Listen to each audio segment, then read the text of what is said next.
Buenas noches, yo voy a hablar sobre un estudio experimental sobre la mejora del rendimiento de un rotor Savonius con cortinas.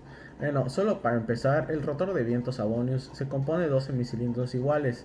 También se considera una especie de rotor eólico. Su rendimiento de poder nace del rotor eólico de tiempo Savonius y es bastante bajo cuando está comparado con los rotores eólicos de eje horizontal. También han examinado la pala de retorsión en un sistema de rotor de tres palas en un túnel de viento de baja velocidad y ha comparado su rendimiento con palas semicirculares. También se han descubierto que la hoja retorcida mostró un máximo de 13.99% de CP, mientras que la hoja semicircular mostró un 11.04, donde podemos ver una diferencia de 2.95%. Además, se ha realizado un estudio experimental con las palas retorcidas fabricadas a partir de las tiras de bambú, donde están formadas por el Sahara. También la generación de energía a pequeña escala en las zonas rurales. También hay algunos otros estudios para diseñar y desarrollar pequeños rotores eólicos aúneos para la producción local de la electricidad. Bueno, con esto pasamos a los aparatos y los procedimientos experimentales. Los resultados detallados del estudio experimental y información sobre el apartado utilizado y el procedimiento han sido proporcionados por Deda Alta. Bueno, el rotor Savonius convencional y un nuevo diseño. Un rotor de viento de Savonius convencional tiene palas formadas por dos semicilindros en rotación alrededor de un eje vertical, con o sin un espacio intermedio. La fuerza del viento se ejerce tanto en la hoja convexa como en la hoja cóncava, que como se muestra en...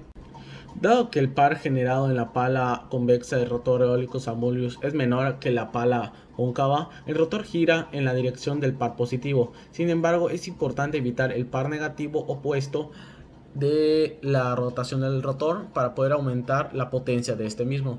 Por lo tanto, el par negativo de la hoja convexa en este estudio se ha sido diseñado frente a un rotor eólico de Savonius destinado a aumentar el rendimiento del rotor bajo. El diseño del rotor eólico Savonius convencional utilizado en este estudio se ha realizado de acuerdo con las dimensiones del túnel de viento utilizado en los experimentos, con la información de la temperatura, de la literatura, perdón, con el fin de realizar comparaciones con los estudios de los rotores eólicos.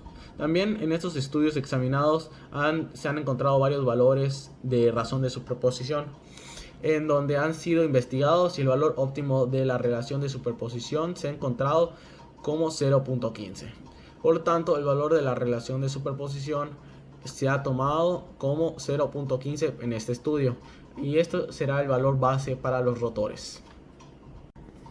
Luego del diseño de los rotores viene el análisis de errores, en donde la incertidumbre del parámetro de la prueba estudio se da por la fórmula de WR de un cuarto, en donde R es el parámetro calculado, los experimentos, y WS es la incertidumbre del parámetro. El parámetro R es una función dada con las variables independientes x1, x2 hasta x norte. Y después del análisis de errores vienen los resultados de experimentales y el debate. Se han llevado a cabo una serie de experimentos con y sin la disposición de las cortinas para conocer sus efectos en la actuación. Los efectos de las cuatro variables, que son las longitudes y ángulos de las cortinas en el par la potencia, se han examinado el coeficiente de la potencia.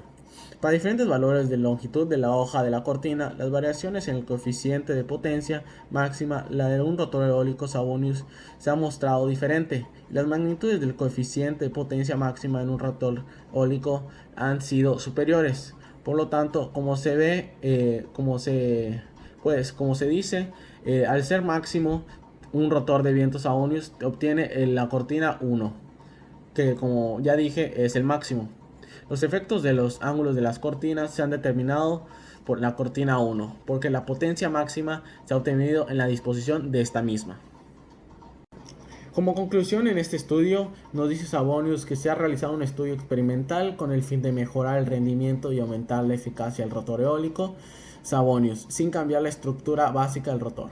Por lo tanto, se ha diseñado y colocado delante del rotor una disposición de cortina formada por placas deflectoras de viento para evitar el par negativo que afecta a la superficie convexa de las palas del rotor eólico Savonius.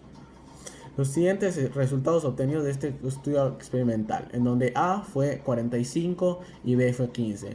Coeficiente de potencia más alto se ha obtenido en la disposición de la cortina 1, por lo que se ha determinado que la cortina 1 es la disposición óptima de esta misma. Ahora, mi conclusión sería que al final se ha realizado este estudio experimental para verificar cuál fue la superdisposición de las cortinas y de los rotores eólicos, en donde al final se evitó el par negativo y se llegó al máximo, que fue 1, y en donde nuestros valores de A, que fue igual a 45, y B fue igual a 45, se pudo comprobar que el par negativo afecta a la superficie convexa de las palas del rotor eólico. Y con esto se ha hecho, este estudio se hizo con el fin de mejorar el rendimiento y la eficacia de este rotor, con lo cual se pudo decir que sí se tuvo éxito. Gracias.